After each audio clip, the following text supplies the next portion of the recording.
As a physical therapist, I get asked a lot of questions about the rehab process.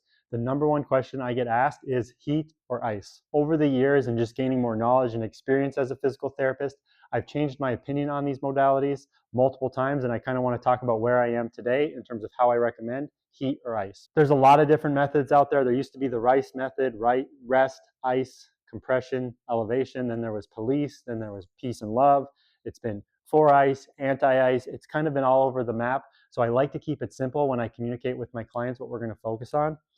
When it comes to ice, the main thing I recommend ice for is pain. If you're struggling with pain, icing for 15 minutes, 3 times a day, isn't a bad thing. It's not going to slow down the rehab process. It's not going to slow down the inflammatory stage. What I really want to do is just keep control of pain. So if ice helps, ice.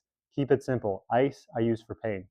When it comes to heat, I like heat for joint stiffness to get that muscle to relax. If you're feeling stiff, I'll have people have them heat at home. Again, 15 minutes, 3 times. I don't need people going crazy with either of these modalities. It's not anything I like to do in the clinic.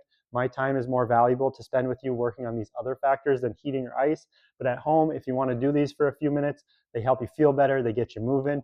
It's all good and well. I'm not going to complain or get upset if you do it. And that leads me to the main point. Often, I think we spend too much time in the rehab process focusing on passive treatments, whether that be heat, ice, manual therapy, manipulations, dry needling, and I think they all may have a time or place, but really when it comes down to me, good rehab and good approach to treating injury or pain, it comes down to these things. I want to load the tissue, especially if you're dealing with a fresh ankle sprain. I want to make sure we're able loading that tissue. Your body will respond to that.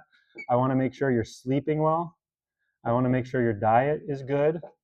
I want to make sure your stress management is good.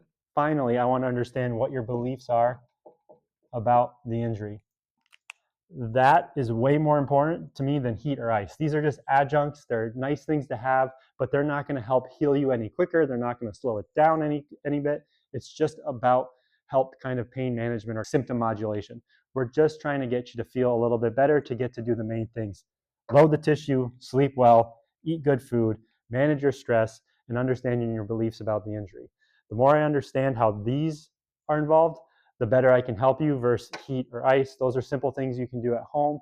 So again, don't feel like you have to, if you're heating something, you should be icing, or icing something, you should be heating, that you're doing anything bad. You're not. They're not helping out as much as you think. I think these things matter a heck of a lot more. So it's what I like to spend more time on.